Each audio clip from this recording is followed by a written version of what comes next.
Hi all, കിബിറ്റ് അക്കാഡമിയുടെ YouTube ചാനലിലേക്ക് എല്ലാവർക്കും സ്വാഗതം.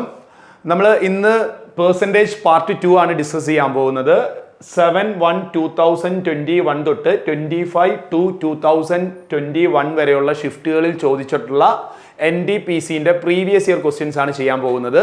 സോ ഇതിന് മുമ്പത്തെ പെർസെൻറ്റേജിന്റെ വീഡിയോ പാർട്ട് 1 വീഡിയോ മിസ്സായവർ തീർച്ചയായും നിർബന്ധമായും പാർട്ട് 1 വീഡിയോ കണ്ടതിന് ശേഷം വേണം പാർട്ട് 2ലേക്ക് വരാൻ. സോ ഇന്നത്തെ ക്ലാസ്സിൽ നമ്മൾ ബേസിക്സ് ഒന്നും പറയുന്നില്ല, ഡയറക്റ്റ് ആ പ്രീവിയസ് ഇയർ ക്വസ്റ്റ്യൻസിനെ പരിചയപ്പെടുക, അവരെ എങ്ങനെ ടാക്കിൾ ചെയ്യണം എന്നുള്ളത് ഒരു സോൾവിങ്ങും മാത്രമാണ് നമ്മൾ ഇന്നത്തെ ക്ലാസ്സിൽ പറയുന്നത് കേട്ടോ.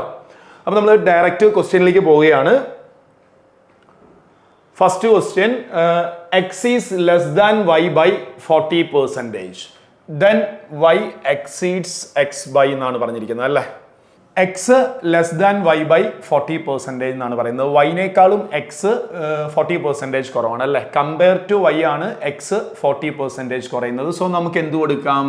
വൈനെ 100 കൊടുക്കാം, എക്സിന് എന്ത് കൊടുക്കാം അല്ലേ. X is less than y by 40% ആണ്. വൈനേക്കാളും 40% കുറവാണ്.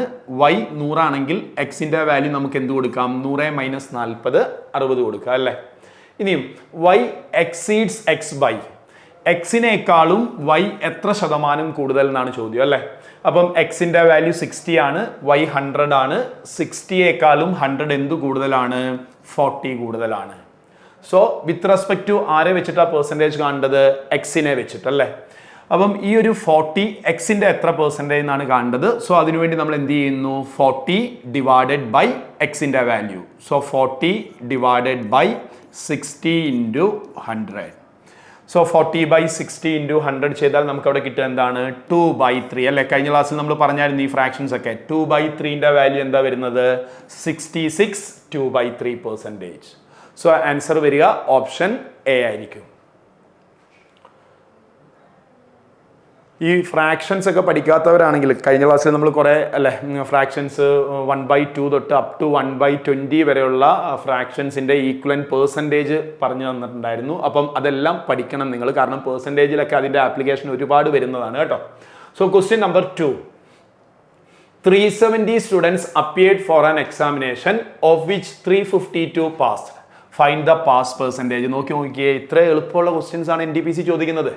അപ്പം 370ൽ 352 പാസ്സായി. പാസിന്റെ പെർസെൻറ്റേജ് എത്ര എന്നാണ് ചോദിച്ചിരിക്കുന്നത് അല്ലേ.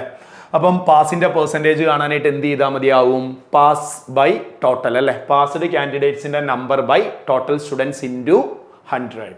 സോ 352 ഡിവൈഡഡ് ബൈ 370 ഇൻറ്റു 100 ചെയ്താൽ എന്ത് കിട്ടും? ആൻസർ കിട്ടും. ഇനിയും ആ ഒരു കാൽക്കുലേഷൻ ഓൾവേസ് സ്കിപ്പ് ചെയ്യാൻ മാക്സിമം ശ്രമിക്കുക. കാരണം നോക്കൂ, 352 370ന്റെ എത്ര നോക്കാനായിട്ട് നല്ലത് എന്താണ്? 370യേക്കാളും 352 എത്ര കുറവുണ്ടെന്ന് നോക്കിയാൽ മതി. രണ്ട് നമ്പേഴ്സും വളരെ ക്ലോസർ ആണ്. അപ്പം 370യേക്കാളും 352ന് എന്തിൻ്റെ ഡിഫറൻസ് ആണ് വരുന്നത്? 18ന്റെ ഡിഫറൻസ് ആണ് വരുന്നത് അല്ലേ. അപ്പം 18 എത്ര പെർസെൻറ്റേജ് നമ്മൾ പ്രെഡിക്റ്റ് ചെയ്താൽ മതി. ദെൻ 18ന്റെ പെർസെൻറ്റേജ് എത്രയാണോ കണ്ടുപിടിക്കുന്നു. സോ 100ൽ നിന്നും ആ ഒരു പെർസെൻറ്റേജ് ഡിഡക്ട് ചെയ്താൽ മതി. സോ 10% 37 ആണല്ലേ.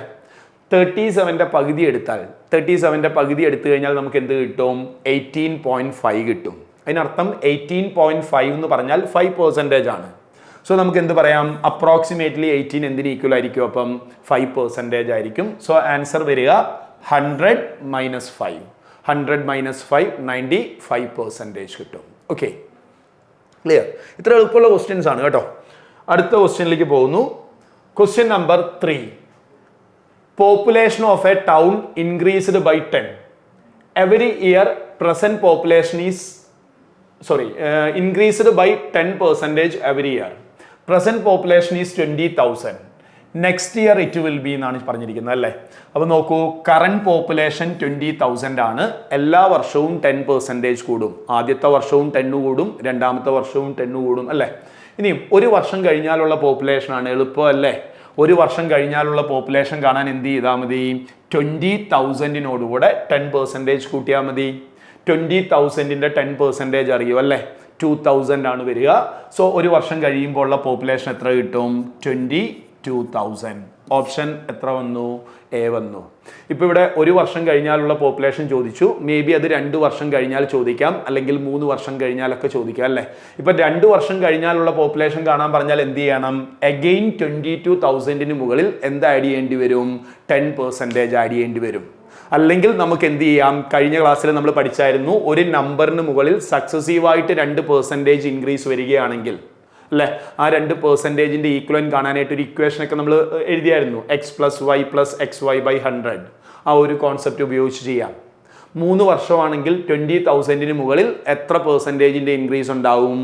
3 times 10% ഇൻക്രീസ് ഉണ്ടാവും. ഓക്കെ, അപ്പം സോ ഇത് 1 ഇയർ ആണ്. അതുകൊണ്ട് ക്വസ്റ്റ്യൻ വളരെ സിമ്പിൾ ആയിരുന്നു. ഒറ്റ പ്രാവശ്യം മാത്രം നമ്മൾ എന്ത് ചെയ്താൽ മതി? 10% കൂട്ടിയാൽ മതി. Answer will be option A. അടുത്ത ക്വസ്റ്റ്യൻ നോക്കൂ. കഴിഞ്ഞ ഫേസിലെ അല്ലെ, ഫേസ് 1 കഴിഞ്ഞ ഇതിൽ വന്നിരുന്നതിലും നമുക്ക് ഇലക്ഷൻ ബേസ്ഡ് ആയിട്ടുള്ള പ്രോബ്ലംസ് ഉണ്ടായിരുന്നു അല്ലെ. ഇലക്ഷനൊക്കെ അതേപോലെ റെഗുലർ ആയിട്ട് ചോദിക്കുന്ന ഒരു ഏരിയ ആണ്. In an election there were only 2 candidates. Losing candidate got 48% of the total vote. His opponent got 6,000 votes more and won by a margin of 3% vote എന്നാണ് പറയുന്നത് അല്ലേ. അപ്പം നോക്കൂ, തോറ്റ ആൾക്ക് കിട്ടിയ പെർസെൻറ്റേജ് അറിയോ അല്ലേ? തോറ്റ ആൾക്ക് കിട്ടിയ പെർസെൻറ്റേജ് എത്രയാണ്? 48% ആണ്. നമുക്കറിയും അല്ല, നമ്മൾ എന്ത് സബ്ജക്റ്റിനെ പറ്റി പറയുമ്പോഴും നമ്മൾ പെർസെൻറ്റേജിൽ അതിൻ്റെ ടോട്ടൽ വാല്യൂവിനെ നമ്മൾ എന്തായിട്ട് എടുക്കുക? 100% അല്ലേ. അപ്പം ആക്ച്വലി ഇവിടെ നമ്മൾ പറയുന്നത് ഒരു വില്ലേജിലെ ഇലക്ഷനെ പറ്റിയാണ്. അപ്പോൾ അവിടുത്തെ ടോട്ടൽ വോട്ടേഴ്സിനെ നമുക്ക് എന്തായിട്ട് എടുക്കാനുള്ള റേറ്റ് ഉണ്ട്? 100% ആയിട്ട് എടുക്കാൻ പറ്റും. സോ തോറ്റ ആളുടെ പെർസെൻറ്റേജ് ആണ് 48. വിന്നിങ് കാൻഡിഡേറ്റ് എത്ര പെർസെൻറ്റേജിൻ്റെ മാർജിനിലാണ് വിൻ ചെയ്തിരിക്കുന്നത്? 3% മാർജിൻ. അതിനർത്ഥം തോറ്റ ആളെക്കാളും ജയിച്ച ആൾക്ക് 3% കൂടുതലായിരിക്കും. സോ തോറ്റ ആളുടെ പെർസെൻറ്റേജ് 48 ആണെങ്കിൽ ജയിച്ച ആളുടെ പെർസെൻറ്റേജ് എന്ത് വരും? 51 വരും. സോ ഇവർ തമ്മിലുള്ള ഡിഫറൻസ് ആണ് അല്ലേ, വോട്ടിൻ്റെ ഡിഫറൻസ് ആണ് എന്ത് വരുന്നത്? 6,000. സോ ഈ ഒരു 6,000 എന്ന് പറഞ്ഞാൽ 3% ആയിരിക്കും. കാണാൻ പറഞ്ഞിരിക്കുന്നത് ഇൻവാലിഡ് വോട്ടിൻ്റെ എണ്ണമാണ് അല്ലേ. അപ്പോൾ നോക്കൂ, ഇവർക്ക് 2 പേർക്കും കൂടി കിട്ടിയ ടോട്ടൽ വോട്ടിൻ്റെ പെർസെൻറ്റേജ് എത്രയാണ് വരിക? 48 + 51. 48 + 51 ആഡ് ചെയ്താൽ എത്ര കിട്ടും? 99% കിട്ടും അല്ലേ. അപ്പം ഓൾറെഡി ടോട്ടൽ വോട്ട്സ് 100 ആണ്. അതിൽ കൗണ്ട് ചെയ്തത് എന്തേ ഉള്ളൂ? 99 ഉള്ളൂ. സോ ബാലൻസ് 1% എന്തായിരിക്കും? ഇൻവാലിഡ് ആയിരിക്കും. ഓൾറെഡി നമുക്കറിയും ഈ ഒരു 6,000 എന്ന് പറഞ്ഞാൽ എത്ര പെർസെൻറ്റേജ് ആണ്? 3% ആണ്. അപ്പം 1% കാണാൻ എന്ത് ചെയ്താൽ മതി? 6,000/3 × 1 ചെയ്യേണ്ട ആവശ്യമില്ലല്ലോ. 6,000/3 ചെയ്താൽ ആൻസർ അവിടെ എത്ര കിട്ടും? 2,000 കിട്ടും. ഓക്കെ, അടുത്ത ക്വസ്റ്റ്യൻ നോക്കൂ. ഇതൊക്കെ പെർസെൻറ്റേജ് ഡിസ്ട്രിബ്യൂഷൻ ആണല്ലേ. 20% ഈ ഇലക്ഷൻ ആയാലും ശരി, ഈ ഇങ്ങനത്തെ ടൈപ്പ് ഓഫ് ക്വസ്റ്റ്യൻസ് ആയാലും ശരി. അപ്പം ഇതൊക്കെ പെർസെൻറ്റേജ് ഡിസ്ട്രിബ്യൂഷൻ ആണ്. പെർസെൻറ്റേജിൻ്റെ പറയുന്ന ടോപ്പിക്കിനകത്ത് കുറേ ടൈപ്പ് ഓഫ് ക്വസ്റ്റ്യൻസ് ഉണ്ടാകും. ഇപ്പം നമ്പർ ബേസ് ചെയ്തുകൊണ്ടുള്ള ക്വസ്റ്റ്യൻസ് നമ്മൾ കണ്ടായിരുന്നു അല്ലേ. പിന്നെ നമുക്ക് വരുന്ന ഒരു കോർ ഏരിയ ആണ് പെർസെൻറ്റേജ് ഡിസ്ട്രിബ്യൂഷൻ. ഇപ്പം ഫോർ എക്സാമ്പിൾ ഒരാൾ X% അവിടെ ഇട്ടു, Y% ഇവിടെ ഇട്ടു, സംതിങ് അങ്ങനെ കുറേ പെർസെൻറ്റേജ് ഡിസ്ട്രിബ്യൂഷൻ പറയും. അത് കഴിഞ്ഞിട്ട് അൾട്ടിമേറ്റ്ലി ആ പ്രോബ്ലത്തിൽ ഓൾവേസ് എന്തുണ്ടാവും? ഒരു നമ്പർ ഉണ്ടാവും. സോ നമ്മൾ എപ്പോഴും ഫോക്കസ് ചെയ്യേണ്ടത്, ഈ ഒരു ടോപ്പിക്കിലെ ക്വസ്റ്റ്യൻസ് ചെയ്യുമ്പോൾ എപ്പോഴും ഫോക്കസ് ചെയ്യേണ്ടത് ആ നമ്പറിന് എന്താണെന്ന് ആദ്യം മനസ്സിലാക്കുക. ആ നമ്പറിന് ഈക്വലൻ്റ് ആയിട്ടുള്ള പെർസെൻറ്റേജ് നമ്മൾ കണ്ടെത്തുക. എന്നിട്ട് നമ്മൾ എന്ത് ചെയ്യണം? സബ്സ്റ്റിറ്റ്യൂട്ട് ചെയ്താൽ മതി. ഈ ഒരു particular number equal to certain percentage ആയിരിക്കും. ആ ഒരു നമ്പറിനെ ആ ഒരു പെർസെൻറ്റേജിലേക്ക് ഇക്വേറ്റ് ചെയ്യുക. അതാണ് ഒരുപാട് ക്വസ്റ്റ്യൻസ് അത് ബേസ് ചെയ്തുകൊണ്ട്, ഈവൻ നമ്മളിപ്പം പറഞ്ഞു കഴിഞ്ഞാൽ ഇലക്ഷൻ ആയിക്കോട്ടെ, പോപ്പുലേഷൻ ടൈപ്പ് ഓഫ് ക്വസ്റ്റ്യൻസ്, അല്ലെങ്കിൽ എക്സ്പെൻഡിച്ചർ ബേസ് ചെയ്തുകൊണ്ടുള്ള ക്വസ്റ്റ്യൻസ്, അവിടെയൊക്കെ വരുന്ന കോൺസെപ്റ്റ് അത് തന്നെയാണ് കേട്ടോ. അപ്പോൾ നമുക്ക് ക്വസ്റ്റ്യനിലേക്ക് പോവുകയാണ്. 20% of the toys produced in a factory were defective. 25% of the remaining were damaged. 4,800 toys were in good condition. അപ്പം ഗുഡ് കണ്ടീഷനിലുള്ള ടോയ്സിൻ്റെ എണ്ണമാണ് 4,800. സോ നമുക്ക് കണ്ടുപിടിക്കേണ്ടത് ടോട്ടൽ നമ്പർ ഓഫ് ടോയ്സ് പ്രൊഡ്യൂസിലാണ്. അതായത് total number of toys produced എന്ന് പറഞ്ഞാൽ അതിനകത്ത് എന്തൊക്കെ ഉണ്ടാവും? ഡിഫക്റ്റീവ് ഉണ്ടാവും, ഡാമേജ്ഡ് ഉണ്ടാവും, ഗുഡ് കണ്ടീഷനിലുള്ളതുണ്ടാവും. എല്ലാം കൂടി ചേർത്തിട്ടുള്ള ടോയ്സിൻ്റെ എണ്ണം. അപ്പം നമുക്ക് ഒരു കാര്യം ചെയ്യാം. ടോട്ടൽ പ്രൊഡക്ഷൻ ഇവിടെ എന്തായിട്ട് എടുക്കാം? ടോട്ടൽ പ്രൊഡക്ഷൻ നമുക്ക് 100 അസ്യൂം ചെയ്യാം. അപ്പം 20% എന്തായി? ഡിഫക്റ്റീവായി അല്ലേ. അപ്പം 20% ഡിഫക്റ്റീവ് ആണെങ്കിൽ അപ്പം വെൽ കണ്ടീഷനിലുള്ളത് എന്തായിരിക്കും? 80 ആയിരിക്കും. ഈ ഒരു റിമൈനിങ്ങിൻ്റെ 25% ഡാമേജഡ് ആണ്. അഗെയിൻ 80യുടെ 25% ഫ്രാക്ഷൻ നമ്മൾ പഠിച്ചിട്ടുണ്ടായിരുന്നു. 25% എന്ന് പറഞ്ഞാൽ 1/4 ആണല്ലേ. 80യുടെ 25% എന്ന് പറഞ്ഞാൽ 1/4, 20 ഡാമേജ്ഡ് ആയിരിക്കും. അപ്പം 80ന്ന് 20യും പോയി. സോ റിമൈനിങ് ആയിരിക്കും ആ ഒരു ഗുഡ് കണ്ടീഷനിലുള്ളത്. സോ ഗുഡ് കണ്ടീഷനിലുള്ള ടോയ്സിൻ്റെ എണ്ണം അറിയും 4800 ആണ്. ഈ ഒരു 4800 എന്ന് പറയുന്നത് എന്തിന് ഈക്വൽ ആയിരിക്കും? 60% ഈക്വൽ ആയിരിക്കും. സോ ടോട്ടൽ ടോയ്സിൻ്റെ എണ്ണം കാണാൻ ഇൻറ്റു 100 ചെയ്യുന്നു. 4000 അല്ലേ, ബാക്കി കട്ടിങ് എളുപ്പമാണ്. 48ൽ 6 8 ടൈംസ് പോകും. സോ അപ്പോൾ ആൻസർ കിട്ടുക 80 × 100. 80 × 100 ചെയ്താൽ ഓപ്ഷൻ എന്ത് വരും? സി വരും, 8000. Okay.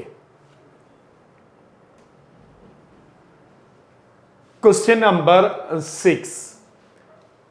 Sachin secure 70% mark in maths and 60% mark in science. What percentage of the mark Sachin get in both the subject together? Assuming that both the subject to have equal maximum mark എന്നാണ് പറയുന്നത് അല്ലേ. അപ്പോൾ സച്ചിൻ്റെ മാത്സിൻ്റെ percentage അറിയും. സച്ചിൻ്റെ മാത്സിൻ്റെ percentage എത്രയാണ്? 70 ആണ്. അതേപോലെ സയൻസിൻ്റെ percentage തന്നു. സയൻസിൻ്റെ പെർസെൻറ്റേജ് എത്രയാണ്? 60 ആണ്. സച്ചിന് രണ്ടിലും കൂടി കിട്ടിയിട്ടുള്ള പെർസെൻറ്റേജ് മാർക്കാണ് ചോദിച്ചിരിക്കുന്നത് അല്ലേ. അപ്പം ഈ ഒരു ഓവറാൾ പെർസെൻറ്റേജ് ആണ് സച്ചിൻ്റെ അവിടെ ചോദിച്ചിരിക്കുന്നത്. ഈ ഓവറാൾ വാല്യൂ കാണാൻ പറഞ്ഞാൽ നിങ്ങൾ എന്ത് കണ്ടാൽ മതിയാവും? ഓവറാൾ ആവറേജ് കണ്ടാൽ മതിയാവും. ഇനിയും ഇവിടുത്തെ പ്രത്യേകത എന്താണെന്ന് ചോദിച്ചു കഴിഞ്ഞാൽ മാത്സിൻ്റെയും സയൻസിൻ്റെയും മാക്സിമം മാർക്ക് സെയിം ആണ്. ഫോർ എക്സാമ്പിൾ മാത്സിൻ്റെ എക്സാം 150 നടത്തുന്നത് എങ്കിൽ സയൻസും എന്തിൽ തന്നെയായിരിക്കും? 150. അപ്പം നമ്മൾ ആവറേജ് കാണുന്ന ബേസ് അല്ലെങ്കിൽ 150 ഒരു എക്സാമ്പിൾ പറഞ്ഞതാണ്, 150. സോ രണ്ടിൻ്റെയും മാക്സിമം മാർക്ക് സെയിം ആയതുകൊണ്ട് നമുക്ക് ഡയറക്റ്റ് എന്ത് ചെയ്യാൻ പറ്റും? ആവറേജ് കാണാൻ പറ്റും. അങ്ങനെയാണെങ്കിൽ ഇവൻ്റെ ഓവറാൾ പെർസെൻറ്റേജ് എന്ന് പറയുന്നത് ഈ രണ്ട് പെർസെൻറ്റേജുകളുടെ എന്തായിരിക്കും? ആവറേജ് ആയിരിക്കും. 70 + 60/2. 70 + 60/2 എന്ന് പറഞ്ഞാൽ ആൻസർ എത്ര കിട്ടി? 65% കിട്ടി. ഇനിയും ഇതേ പ്രോബ്ലത്തിൽ തന്നെ ഇപ്പോൾ അവർ പറയുകയാണ് എന്താണ്? മാത്സിൻ്റെ പകുതി മാർക്കേ സയൻസിലുള്ളൂ. അപ്പം മാത്സിൻ്റെ പകുതി മാർക്കേ സയൻസിലുള്ളൂ എന്ന് പറഞ്ഞു കഴിഞ്ഞാൽ അതിനർത്ഥം മാത്സും സയൻസും തമ്മിലുള്ള മാർക്കിൻ്റെ റേഷ്യോ എന്തായിരിക്കും വരിക? 2:1. സോ ഇവിടുത്തെ മാക്സിമം മാർക്കും സയൻസിലെ മാക്സിമം മാർക്കും ഈ രണ്ടിടത്തെയും മാക്സിമം മാർക്ക് ഡിഫറെൻ്റ് ആണ്. അങ്ങനെ വരുമ്പം നമുക്ക് ഒരിക്കലും എന്ത് ചെയ്യാൻ പറ്റില്ല? ഡയറക്റ്റ് ആവറേജ് കാണാൻ പറ്റൂല. അവിടെ നമ്മൾ ആവറേജ് കാണുമ്പം എന്തിനേയും കൂടി കണക്ട് ചെയ്യണം? ആ നമ്പറിനെയും കൂടി കണക്ട് ചെയ്യണം. സോ അപ്പം 2 × 70 + 1 × 60 ഹോൾ ഡിവൈഡഡ് ബൈ എന്ത് ചെയ്യേണ്ടി വരും? 3 ചെയ്യേണ്ടി വരും. അതിൻ്റെ ഡീറ്റെയിൽഡ് ആയിട്ടുള്ള കുറച്ചും കൂടി ഡീറ്റെയിൽഡ് ആയിട്ട് നമ്മൾ ആവറേജിൻ്റെ ക്ലാസ്സും നമുക്ക് വരും ദിവസങ്ങളിൽ എന്തുണ്ടാവും? നമ്മളുടെ ഈ ഒരു യൂട്യൂബ് ചാനലിലുണ്ടാവും. ഇപ്പം മനസ്സിലായി കാണുന്നു വിശ്വസിക്കുന്നു. എന്തെങ്കിലും ഡൗട്ട് ഉള്ളവർ നിങ്ങൾ അത്രയും തല പോയിക്കേണ്ട ആവശ്യമില്ല. ഡീറ്റെയിൽഡ് ആയിട്ടുള്ള സെഷൻ തന്നെ ആവറേജും ഉണ്ടാകും കേട്ടോ. ഓക്കെ. സോ അപ്പോൾ നമ്മുടെ ആൻസർ വരുന്നത് 65% ആണ്. അടുത്ത ക്വസ്റ്റ്യൻ നോക്കൂ. 7. In a class 82% students passed and 2% of the students were placed in reappear category. Number of students who failed was 592. What was the total number of students in the class? ഇതും നമ്മൾ നേരത്തെ പറഞ്ഞ ടൈപ്പാണ് അല്ലെ. കുറേ percentage തന്നു, ultimately ഒരു number തന്നു. സോ നമ്മൾ ചെയ്യേണ്ട ലോജിക്ക് എന്താണ്? ആ നമ്പറിന് ഈക്വലൻ്റ് ആയിട്ടുള്ള പെർസെൻറ്റേജ് കണ്ടെത്തുക, സബ്സ്റ്റിറ്റ്യൂട്ട് ചെയ്യുക. നോക്കൂ 82% അല്ലെ. ആദ്യം നമ്പർ എന്താണെന്ന് നോക്കാം. ഫെയിൽഡ് ആയ സ്റ്റുഡൻസിൻ്റെ നമ്പറാണ് 592. സോ നോക്കൂ പാസ്സായ ആൾക്കാരുടെ പെർസെൻറ്റേജ് എന്താണ്? 82% പാസ്സായി. 2% റീഅപ്പിയർ ചെയ്യാനുള്ള ഓപ്പർച്യൂണിറ്റി ഉണ്ട്. അപ്പം അവർ ഈ 2% ഫെയിലിന് നമുക്ക് കൂട്ടാൻ പറ്റുമോ? ഇല്ല. അപ്പം ഫെയിൽഡ് ആയിട്ടുള്ള ആൾക്കാരുടെ പെർസെൻറ്റേജ് എന്ന് പറയുന്നത് 100ൽ നിന്നും എന്ത് ഡിഡക്ട് ചെയ്താൽ മതി? ഈ രണ്ട് വാല്യൂസ് ഡിഡക്ട് ചെയ്താൽ മതി അല്ലേ. 82ഉം 2ഉം 84 വരും. സോ 100ൽ നിന്ന് 84 കുറച്ചാൽ എത്ര കിട്ടും? 16% കിട്ടും. അങ്ങനെയാണെങ്കിൽ ഫെയിൽഡ് സ്റ്റുഡൻസിൻ്റെ എണ്ണം 592. ഈ ഒരു 592 ടോട്ടലിൻ്റെ എന്തായിരിക്കും? 16%. സോ ടോട്ടൽ സ്റ്റുഡൻസിൻ്റെ കൗണ്ട് കാണാൻ ഇൻറ്റു 100 കാണുന്നു. ക്ലിയർ? സോ നമുക്കറിയും 16 എന്ന് പറയുന്നത് 59ൽ 3 ടൈംസ് പോകും അല്ലേ. ടേബിളിൻ്റെ ഒരു ബെനിഫിറ്റാണിത്. 48 ആണ് 3 ടൈംസ് അല്ലേ, 3 ടൈംസ് പോയാൽ 48 വരും, റിമൈൻഡർ 11 ആണ്. 112ൽ 16 7 ടൈംസ് പോകും. സോ അപ്പോൾ നമ്മുടെ ആൻസർ എന്ന് പറയുന്നത് 37 × 100 3700 കിട്ടും. Okay, clear. അടുത്ത question. In maths a student got 16% more mark in second term than the first term. He got 87 mark in the second term. What were the mark in the first term എന്നാണ് ചോദ്യം അല്ലേ. അപ്പോൾ second ടൈമിൽ 16% കൂടുതൽ കിട്ടിയെന്നാണ് പറയുന്നത്. എന്തിനേക്കാളും? First ടൈമിനേക്കാളും. That means first ടൈമിൽ 100 ആണെങ്കിൽ second ടൈമിൽ എന്ത് കിട്ടും? 116 കിട്ടും. ഇത് നമ്മൾ അസ്യൂം ചെയ്യുന്ന വാല്യൂ ആണല്ലേ, ഒറിജിനൽ മാർക്കല്ല. ഫസ്റ്റ് ടൈമിൽ 100 ആണെങ്കിൽ സെക്കൻഡ് ടൈമിൽ എന്ത് വരും? 116 വരും. സോ നമുക്കിവിടെ സെക്കൻഡ് ടൈമിലെ മാർക്ക് തന്നിട്ടുണ്ട്. എത്ര തന്നു? 87 തന്നു. അങ്ങനെയാണെങ്കിൽ ഈ ഒരു 87 എന്തിന് ഈക്വലൻ്റ് ആയിരിക്കും? 116ന് ഈക്വലൻ്റ് ആയിരിക്കും. ഫസ്റ്റ് ടൈമിലെ മാർക്ക് കാണാൻ 100ൻ്റെ വാല്യൂ കണ്ടാൽ മതി. So 87 divided by 116 × 100. 116 87ൽ പോകില്ല അല്ലേ, പക്ഷെ നമുക്ക് 100ഉം 116ഉം നമുക്ക് 4ൽ കട്ട് ചെയ്യാം. 4ൽ കട്ട് ചെയ്യുമ്പം നമുക്കിവിടെ കിട്ടുക 29ഉം ഇവിടെ കിട്ടുക 25ഉം. ദെൻ 29 87ൽ 3 ടൈംസ് കട്ടാവും. സോ ആൻസർ കിട്ടുക 3 × 25. 3 × 25 മീൻസ് എന്ത് കിട്ടും? 75 കിട്ടും. ക്ലിയർ. അടുത്ത ക്വസ്റ്റ്യൻ നോക്കൂ. പോപ്പുലേഷൻ ബേസ്ഡ് ആണ് അല്ലേ. Total population of A village is 4000. Male and female increased by 10 and 20, and the population of the village becomes 4500. What was the number of male in the village prior to the new members coming in എന്നാണ് പറയുന്നത് അല്ലേ. അപ്പം number of male in the village prior to the new members coming in എന്ന് പറഞ്ഞാൽ എന്താ ഇതിൻ്റെ meaning? ഇപ്പം പുതിയതായിട്ട് മെയിൽ കൂടുന്നതിന് മുമ്പ് അല്ലെ, ഇപ്പം ഓൾറെഡി പണ്ടത്തേനേക്കാളും കൂടുതൽ മെയിൽ ഉണ്ടാവും. അതിന് മുമ്പ് മുമ്പുണ്ടായിരുന്ന മെയിലിൻ്റെ എണ്ണമാണ് അവിടെ ചോദിച്ചിരിക്കുന്നത്. അപ്പോൾ ആക്ച്വലി ഇത് നമുക്ക് എലിഗേഷൻ എന്നുള്ള കോൺസെപ്റ്റിൽ നമുക്ക് വർക്ക്ഔട്ട് ചെയ്യാം. നമ്മൾ ഈ ഒരു കോഴ്സിൽ പറയാത്തത് കൊണ്ട് എത്താത്തത് കൊണ്ട് ഞാനത് പറയുന്നില്ല. നമുക്ക് ജനറൽ ആയിട്ട് തന്നെ ചിന്തിക്കാം. നോക്കൂ, ഇവിടെ മെയിൽ എന്ത് കൂടി? 10% കൂടി. ഫീമെയിൽ എന്ത് കൂടി? 20% കൂടി. പഴയ പോപ്പുലേഷൻ നമുക്കറിയും 4000 ആയിരുന്നു. 4000 ഉള്ള പോപ്പുലേഷൻ എന്തായി? 4500 ആയി.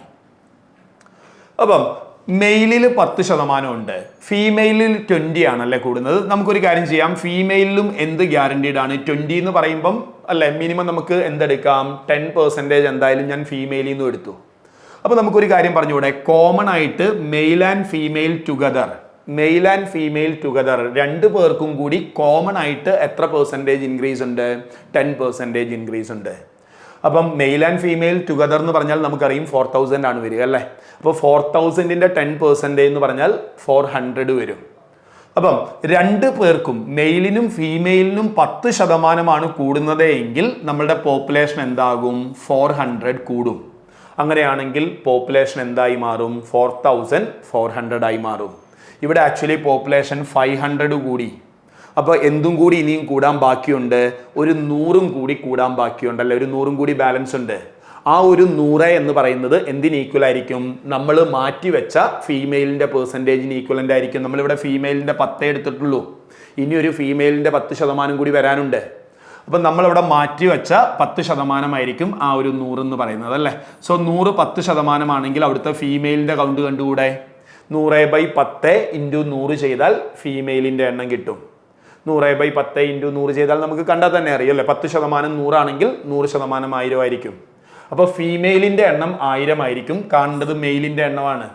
ടോട്ടൽ പോപ്പുലേഷൻ സ്റ്റാർട്ടിങ്ങിൽ 4000 അല്ലേ, അതിൽ 1000 ആണ് ഫീമെയിൽ എങ്കിൽ ബാക്കി 3000 ആയിരിക്കും ആരുടെ എണ്ണം വരിക? മെയിലിൻ്റെ എണ്ണം വരിക. സോ അപ്പോൾ ആൻസർ വരിക ഓപ്ഷൻ എന്തായിരിക്കും? എ ആയിരിക്കും. ഓക്കെ. അടുത്ത question. In an examination Mohit got 30% of the maximum mark but failed by 25 mark അല്ലെ. 30% കിട്ടിയിട്ടും പാവം എന്തായി? 25 മാർക്കിന് ഫെയിലായി. Another student who got 38% got 15 mark more than the pass mark.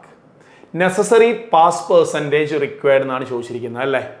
അപ്പോൾ നിങ്ങൾ നോക്കൂ, 30% മാർക്ക് കിട്ടിയവൻ എന്തായി? ഫെയിലായി. അതിനർത്ഥം ഈ ഒരു 30% എന്ന് പറയുന്നത് നമ്മുടെ പാസ് മാർക്കിനേക്കാളും എവിടെയായിരിക്കും? താഴെയായിരിക്കും.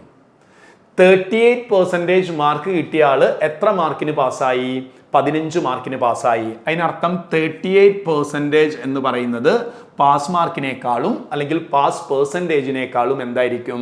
മുകളിലായിരിക്കും. ഇനിയും നോക്കൂ, പാസ് മാർക്കിൽ നിന്ന് 38%ലേക്ക് അല്ലെ, 38% കിട്ടിയ ആൾക്ക് പാസ് മാർക്കിനേക്കാളും എന്ത് കൂടുതലാണ്? 15 കൂടുതലാണ്. 30% കിട്ടിയ ആൾക്ക് പാസ് മാർക്കിനേക്കാളും എന്ത് കുറവാണ്? 25 മാർക്ക് കുറവാണ്. അങ്ങനെയാണെങ്കിൽ ഈ 30യും 38ഉം തമ്മിലുള്ള ഡിഫറൻസ് നമുക്കറിയാം. 30യും 38% തമ്മിലുള്ള ഡിഫറൻസ് എന്ന് പറഞ്ഞാൽ എന്തായിരിക്കും? 8% ആയിരിക്കും. ആ ഒരു 8% എന്ന് പറയുന്നത് ഈ ഒരു ഗ്യാപ്പിന് ഈക്വൽ ആയിരിക്കും. ഈ ഒരു ഗ്യാപ്പിന്റെ വാല്യൂ എന്ന് പറയുന്നത് എത്ര കിട്ടും? 25 + 15. 25 + 15 എത്ര കിട്ടും? 40 കിട്ടും. സോ 40 എന്ന് പറഞ്ഞാൽ ആക്ച്വലി ഇവിടെ എന്തായിരിക്കും? 8% ആയിരിക്കും. അങ്ങനെയാണെങ്കിൽ 1%ന്റെ വാല്യൂ കണ്ടുകൂടെ? 40 അല്ലെ, 48% ആണെങ്കിൽ 1% എന്ന് പറഞ്ഞാൽ ആക്ച്വലി അവിടെ എന്ത് വരും? 5 മാർക്ക് വരും. നമുക്ക് പാസ് മാർക്കാണ് പാസിന്റെ മാർക്കല്ല, പാസിന്റെ പെർസെൻറ്റേജ് ആണ് കണ്ടുപിടിക്കേണ്ടത്. അപ്പം പാസ് പെർസെൻറ്റേജ് കണ്ടുപിടിക്കാൻ എന്ത് ചെയ്താൽ മതി? ഒന്നുമില്ല 38%ൽ നിന്നും 15 മാർക്ക് അല്ലെ, 15 മാർക്ക് എത്ര ശതമാനം എന്ന് കണ്ടിട്ട് ആ പെർസെൻറ്റേജ് കുറച്ചാൽ മതി. അല്ലെങ്കിൽ 25 മാർക്ക് എത്ര പെർസെൻറ്റേജ് ആണെന്ന് കണ്ടിട്ട് 30%നോട് കൂട്ടി വെച്ചാലും മതി. അപ്പം ഓൾറെഡി 5 മാർക്ക് എന്ന് പറഞ്ഞാൽ എന്താണ്? 1% ആണ്. അങ്ങനെയാണെങ്കിൽ 15 മാർക്ക് എന്തായിരിക്കും വരിക? 15 മാർക്ക് 3% ആയിരിക്കും. അതിനർത്ഥം 38% കിട്ടിയ ആൾക്ക് 3% കൂടുതലാണ് പാസ് പെർസെൻറ്റേജിനേക്കാളും. സോ അപ്പം പാസ് പെർസെൻറ്റേജ് വരിക 38 - 3. 38 - 3 എന്ത് കിട്ടും? 35 കിട്ടും. ക്ലിയർ? അടുത്ത ക്വസ്റ്റ്യൻ നോക്കാം. Question number 11. In an examination, 35% students failed in one subject and 42% failed in other subject. Among this, 30% failed in both the subject. Total number of students is 2500. How many students passed only in one subject എന്നാണ് പറയുന്നത് അല്ലേ? ഒരൊറ്റ subject മാത്രം പാസ്സായ ആൾക്കാരെയാണ് കണ്ടുപിടിക്കേണ്ടത്. Almost ഇതേപോലത്തെ ഒരു question നമ്മൾ കഴിഞ്ഞ ക്ലാസ്സിൽ പാർട്ട് 1 നമ്മൾ ചെയ്തിട്ടുണ്ടായിരുന്നു, വെന്നൊക്കെ വരച്ചിട്ട്. സോ ഇവിടെ ഞാൻ വെന്ന് വരയ്ക്കുന്നില്ല. നമുക്കിവിടെ തന്നിരിക്കുന്നത് ഫെയിൽഡ് ആണ്. എന്നിട്ട് കണ്ടുപിടിക്കേണ്ടത് എന്താണ്? പാസ്സായിട്ടുള്ള ആൾക്കാരെയാണ് കണ്ടുപിടിക്കേണ്ടത് അല്ലേ? അപ്പോൾ നിങ്ങൾ നോക്കൂ, 35% സ്റ്റുഡൻസ് ആണ് ആദ്യത്തെ സബ്ജക്റ്റ് പാസ്സാവുന്നു, ഫെയിൽഡ് ആവുന്നു. രണ്ടാമത്തെ subject 42%. And 30% failed in both the subjects എന്നാണ് പറയുന്നത് അല്ലേ? 2 സബ്ജക്റ്റും ഫെയിലായ ആൾക്കാരാണ് 30. അപ്പോൾ അവിടുത്തെ ടോട്ടൽ പാസ് പെർസെൻറ്റേജ് എന്ന് പറഞ്ഞാൽ അപ്പോൾ എന്തായിരിക്കും ഉണ്ടാകുക? 100 - 30 എന്തായിരിക്കും വരിക? 70% ആയിരിക്കും. നമുക്ക് 2 സബ്ജക്റ്റ് എയും ബിയും എടുക്കാം. അങ്ങനെയാണെങ്കിൽ ഈ ഒരു 70% എന്ന് പറയുന്നത് ആരൊക്കെയായിരിക്കും? എ പാസ്സായ ആൾക്കാരുണ്ടാവും, ബി പാസ്സായ ആൾക്കാരുണ്ടാവും. ഇത് രണ്ടും, അതായത് എ ഓൺലി പാസ്സായ ആൾക്കാർ, ബി ഓൺലി പാസ്സായ ആൾക്കാർ, എയും ബിയും പാസ്സായ ആൾക്കാർ. ഇതെല്ലാം കൂടി ചേരുമ്പോഴാണ് നമുക്ക് എന്ത് വരേണ്ടത്? 70% വരേണ്ടത് അല്ലേ? അപ്പം നമുക്കിവിടെ ഫെയിൽഡിൻ്റെ പെർസെൻറ്റേജ് ആണ് തന്നിരിക്കുന്നത്. അതിൽ നിന്ന് നമുക്ക് എന്ത് കാണാൻ പറ്റും? പാസിൻ്റെ പെർസെൻറ്റേജ് കാണാൻ പറ്റും. 35% സ്റ്റുഡൻസ് ആദ്യത്തെ സബ്ജക്റ്റ് ഫെയിൽ ആയെങ്കിൽ പാസിൻ്റെ പെർസെൻറ്റേജ് 100 - 35 65 വരും. രണ്ടാമത്തെ സബ്ജക്റ്റ് 42% ആണ് ഫെയിൽ ആയതെങ്കിൽ പാസിൻ്റെ പെർസെൻറ്റേജ് എന്ത് കിട്ടും? 58 കിട്ടും. ഇനിയും നമുക്ക് ഈ ഒരു വാല്യൂ എത്ര നമുക്കറിയില്ല അല്ലേ? സപ്പോസ് X% ആണെന്ന് വിചാരിക്കുക. അപ്പം നമുക്ക് നോക്കൂ, ഈ ഒരു 70% എന്ന് പറയുന്നത് ആക്ച്വലി എന്തായിരിക്കും? ടോട്ടൽ പാസിൻ്റെ വാല്യൂ ആയിരിക്കും എന്ത് വരിക? 70% വരിക. അപ്പം ഓൾറെഡി നമുക്കറിയും, നമ്മൾ P of A union B കഴിഞ്ഞ ക്ലാസ്സിൽ പറഞ്ഞായിരുന്നല്ലേ? A + B മൈനസ് രണ്ടിലും കോമൺ ആയിട്ട് വരുന്ന ആൾക്കാർ. അപ്പം 65 + 58 മൈനസ് X ചെയ്യുമ്പോൾ നമുക്ക് എന്ത് കിട്ടണം? 70 കിട്ടണം. അപ്പോൾ നമുക്ക് അവിടെ എത്ര വരുന്നത് നോക്കിയേ. 65 + 58 ആഡ് ചെയ്ത് കഴിഞ്ഞാൽ 123 കിട്ടും. അപ്പോൾ എക്സിൻ്റെ വാല്യൂ വരിക 123 - 70. 123 - 70 എന്ന് പറഞ്ഞാൽ എത്ര കിട്ടി? 53% അല്ലേ? അപ്പം ഈ ഒരു 53% ആൾക്കാർ 2 സബ്ജക്റ്റും എന്തായതായിരിക്കും? പാസ്സായ ആൾക്കാരായിരിക്കും. ടോട്ടൽ പാസ് പെർസെൻറ്റേജ് 70 അല്ലേ? അപ്പോൾ 70ൽ 53% 2 സബ്ജക്റ്റും പാസ്സായതാണ്. അപ്പം ഓൺലി 1 സബ്ജക്റ്റ് വെച്ച് പാസ്സായ ആൾക്കാരുടെ പെർസെൻറ്റേജ് റിമൈനിങ് ആയിരിക്കും. 70-ൽ നിന്ന് 53% കുറയ്ക്കുന്നു. എത്ര ശതമാനം കിട്ടി? 17%. സോ ആൻസർ കാണാൻ 2500-ന്റെ 17% കാണുന്നു. 25 ഇൻറ്റു 17, 25 ഇൻറ്റു 17 ചെയ്യുമ്പം 425 കിട്ടും. ഓക്കെ, അടുത്ത question. Hema decided to donate 50% of her salary to a charitable trust. One day, on the day of donation, she changed her mind and donated 4,500, which is 125% of what she has decided earlier. Find Hema salary. അപ്പോൾ നമ്മൾ എന്ത് നോക്കിയാൽ മതി? ഈ ഒരു 4,500 എന്താണെന്നും അതിന് equivalent ആയിട്ടുള്ള പെർസെൻറ്റേജ് എത്രയാണെന്ന് നോക്കിയാലും മതി. അപ്പം ഹേമ ശരിക്കും 15% ആണ് ഡൊണേറ്റ് ചെയ്യാൻ പ്ലാൻ ചെയ്തിരുന്നത്. പക്ഷേ ഡേ ഓഫ് ഡൊണേഷൻ എന്ത് കൊടുത്തു എന്നാണ് പറയുന്നത്? 125% കൊടുത്തു. കൊടുക്കാൻ വിചാരിച്ചിരുന്നതിൻ്റെ 125% അല്ലേ? അപ്പം 125% കാണുക എന്ന് പറഞ്ഞാൽ നമ്മൾ ആ നമ്പറിനോടുകൂടെ എന്ത് കൂട്ടിയാൽ മതിയാവും? ആ നമ്പറിൻ്റെ 25% കൂട്ടിയാൽ മതിയാവും. അങ്ങനെയാണെങ്കിൽ 15-ന്റെ 25%, അതാണ് കാൽക്കുലേഷൻ ടൈം ലാഭിക്കാൻ എളുപ്പം. ഓക്കെ, അപ്പോൾ 15-ന്റെ 25% എന്ന് പറഞ്ഞാൽ പകുതിയുടെ പകുതിയാണ് അല്ലേ? 15-ന്റെ പകുതി 7.5, 7.5-ന്റെ പകുതി 3.25, 3.75. അപ്പം മുമ്പ് 15% ആണ് കൊടുക്കാൻ വിചാരിച്ചത് എങ്കിൽ ഇപ്പം അതിനേക്കാളും ഒരു 3.75% കൂടി കൂടുതൽ കൊടുക്കും. അങ്ങനെയാണെങ്കിൽ നമ്മൾ ഇപ്പം കൊടുക്കുക 18.75% ആയിരിക്കും കൊടുക്കുക. അങ്ങനെയാണെങ്കിൽ ഈ ഒരു 4,500 എന്ന് പറയുന്നത് സാലറിയുടെ 18.75% ആയിരിക്കും. സോ സാലറി കാണാനായിട്ട് എന്ത് ചെയ്താൽ മതി? ഇൻറ്റു 100. ഈ ഒരു കാൽക്കുലേഷൻ പോലും ഈവൻ നിങ്ങൾ കംപ്ലീറ്റ് ചെയ്യേണ്ട. ഓപ്ഷൻ നോക്കിക്കഴിഞ്ഞാൽ ആൻസർ ഓപ്ഷൻ ഡി ആണെന്ന് പറയാൻ പറ്റണം. അല്ലാണ്ട് കംപ്ലീറ്റ് ചെയ്ത് ആൻസർ ഫൈൻഡ് ഔട്ട് ചെയ്തിട്ട് ഓപ്ഷനിലേക്ക് വരിക എന്ന് പറയുന്നത് വലിയൊരു ഫൂളിഷ്നെസ് ആണ്. കാരണം ഒരുപാട് ക്വസ്റ്റ്യനിൽ നമുക്ക് ശരിക്കും കാൽക്കുലേഷൻ തന്നെ ചെയ്യേണ്ട ആവശ്യമില്ല. ഒന്ന് ലോജിക്കലി ചിന്തിച്ചാൽ തന്നെ ആൻസറിലേക്ക് എത്താൻ പറ്റും. നോക്കൂ, ഇവിടെ 45-ൽ 18 എത്ര പ്രാവശ്യമേ പോവുള്ളൂ? 2 ടൈംസ് അല്ലേ പോവുള്ളൂ. അപ്പോൾ നമ്മുടെ ആൻസർ എന്ന് പറയുന്നത് 2-ൽ സ്റ്റാർട്ട് ചെയ്യുന്ന ഓപ്ഷനേ വരുള്ളൂ. സോ ആൻസർ എന്തായിരിക്കും? ഓപ്ഷൻ 4 ആയിരിക്കും. ഓക്കെ, അടുത്ത ക്വസ്റ്റ്യൻ നോക്കൂ.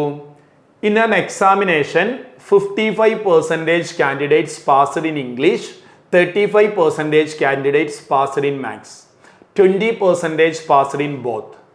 Total number of failed students in both the subjects is 1,200.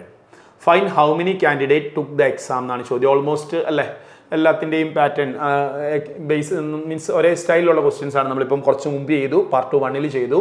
അപ്പം നമുക്കിവിടെ തന്നിരിക്കുന്ന നമ്പർ നോക്കൂ. Total number of failed candidate ആണ്, അതായത് രണ്ടിലും ഫെയിലായ ആൾക്കാരാണ്. അപ്പോൾ രണ്ടിലും ഫെയിലായ ആൾക്കാരെ കാണാനായിട്ട് നമ്മൾ എന്ത് ചെയ്താൽ മതി? എന്തേലുമൊക്കെ പാസ്സായ ആൾക്കാരുണ്ടോ അല്ലേ? നമുക്ക് പാസ് എന്ന് പറയുമ്പം ഒരു സബ്ജക്റ്റ് ഓൺലി പാസ്സായ, അതായത് ഇംഗ്ലീഷ് ഓൺലി പാസ്സായ ആൾക്കാരുണ്ടാവും, മാത്സ് ഓൺലി ഉണ്ടാവും, ബോത്ത് സബ്ജക്റ്റ് ഉണ്ടാവും. എല്ലാത്തിൻ്റെയും കൂടി സമ്മ് കണ്ടു കഴിഞ്ഞാൽ എന്തേലും പാസ്സായ ആൾക്കാരെ കിട്ടും. ബാക്കിയുള്ള പെർസെൻറ്റേജ് മുഴുവൻ എന്തായിരിക്കും? 2 സബ്ജക്റ്റും ഫെയിലായ ആൾക്കാരായിരിക്കും. സോ അപ്പോൾ നമ്മൾ എന്ത് ചെയ്യുന്നു? ഈ 1200-ന്റെ ഈക്വലൻ്റ് ആയിട്ടുള്ള പെർസെൻറ്റേജ് കാണുന്നു. 1200-ന് ഈക്വലൻ്റ് ആയിട്ടുള്ള പെർസെൻറ്റേജ് എന്തിന് ഈക്വൽ ആയിരിക്കും? 100 മൈനസ് എന്തേലും പാസ്സായ പെർസെൻറ്റേജ് ആയിരിക്കും. അപ്പം 55% പാസ്ഡ് ഇൻ ഇംഗ്ലീഷ് ആണ്, 35% പാസ്ഡ് ഇൻ മാത്സ് ആണ്, 20% പാസ്ഡ് ഇൻ ബോത്ത് ആണ്. അപ്പോൾ ഈ ഒരു 20% എന്ന് പറയുമ്പം എന്തിനകത്ത് വരും? ഈ 55-ലും വരും, ഈ ഒരു 35-ലും വരും. കാരണം ഇത് ഓൺലി അല്ല അല്ലേ? ഇംഗ്ലീഷ് പാസ്സായ ആൾക്കാരുടെ പെർസെൻറ്റേജ് ആണ് 55. അതേപോലെ എന്തായിരുന്നു? മാത്സ് പാസ്സായ ആൾക്കാരുടെ പെർസെൻറ്റേജ് ആണ് 35. അതുകൊണ്ട് ഈ ഒരു 20% ഈ രണ്ടിലും കോമൺ ആയിട്ട് വരും. 2 പ്രാവശ്യം വരേണ്ട ആവശ്യമുണ്ടോ? ഇല്ല. നമ്മളപ്പോൾ എന്ത് ചെയ്യുന്നു? കോമൺ ആയിട്ട് വന്നതുകൊണ്ട് ഡിഡക്റ്റ് ചെയ്യുന്നു അല്ലേ? 55 + 35 അല്ലേ? 55 + 35 -20 ചെയ്ത് കഴിഞ്ഞാൽ നമുക്കവിടെ എന്ത് കിട്ടും? പാസിൻ്റെ പെർസെൻറ്റേജ് കിട്ടും. പാസിൻ്റെ പെർസെൻറ്റേജ് എത്രയാണ് കിട്ടുന്നത്? മൈനസ് ചെയ്ത് കഴിഞ്ഞാൽ അല്ലേ 90 ആണ്. 90 - 20 ചെയ്താൽ എന്ത് കിട്ടും? 70%. അപ്പോൾ എന്തെങ്കിലുമൊക്കെ പാസ്സായ ആൾക്കാരുടെ ടോട്ടൽ പാസ് പെർസെൻറ്റേജ് ആണ് എന്ത്? 70. അപ്പം നമുക്ക് മൊത്തം 2 സബ്ജക്റ്റും ഫെയിലായ ആൾക്കാരുടെ പെർസെൻറ്റേജ് റിമൈനിങ് ആയിരിക്കും അല്ലേ? റിമൈനിങ് പെർസെൻറ്റേജ് എത്ര വരും? 30 വരും. അങ്ങനെയാണെങ്കിൽ ഈ ഒരു 1200 എന്ന് പറയുന്നത് ടോട്ടൽ സ്റ്റുഡൻസിൻ്റെ 30%. സോ ടോട്ടൽ സ്റ്റുഡൻസ് കാണാൻ ഇൻറ്റു 100 ചെയ്താൽ മതി. സോ നമ്മൾ ചെയ്യുമ്പം എന്താ കിട്ടുന്നത്? 12/3 ചെയ്യുന്നു, 4 ആണ്. 40 × 100 ചെയ്യുമ്പം 4000 കിട്ടും. Okay, thank you. അപ്പം അടുത്ത ക്ലാസ്സുകളിൽ നമ്മൾ വരുന്നത് മറ്റൊരു പുതിയ ടോപ്പിക്കുമായിട്ടായിരിക്കും വരിക. അതിലും ഇതേപോലെ 2-3 പാർട്ടുകൾ വെച്ച് ക്ലാസ്സുകൾ ഉണ്ടാവും. എല്ലാവരും ക്ലാസ് കൃത്യമായിട്ട് ഫോളോ ചെയ്യുക. ഡൗട്ട് കാര്യങ്ങളുണ്ടെങ്കിൽ നിങ്ങൾക്ക് കമൻറ്റ് സെക്ഷനിൽ ഇടാവുന്നതാണ്. കൂടുതൽ ക്വസ്റ്റ്യൻസ് നിങ്ങൾ ആഗ്രഹിക്കുന്നുവെങ്കിൽ ആ കാര്യങ്ങളൊക്കെ നിങ്ങൾക്ക് ഞങ്ങളുമായിട്ട് കമ്മ്യൂണിക്കേറ്റ് ചെയ്യുക. Okay, thank you.